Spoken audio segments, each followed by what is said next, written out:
శివుని చేరేదెలా దరికి దారేదని హరుని సెలవీమని నీదే కదా తనువు నీవే కదా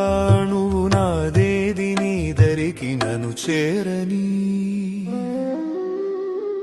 నా శ్వాస నీకు నా నీరాజనముగను నా స్వరము నీకు నా అభిషేకముగను ఈ తనువు నీకు నా నైవేద్యముగను నా కర్మలే నీకు పరిచర్యలుగను అక్షరములు నీకు అక్షతలుగాను పదమాలలను నీకు పూమాలికగను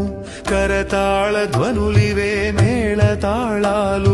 సేవించనా నిన్ను నీ భక్తునిగను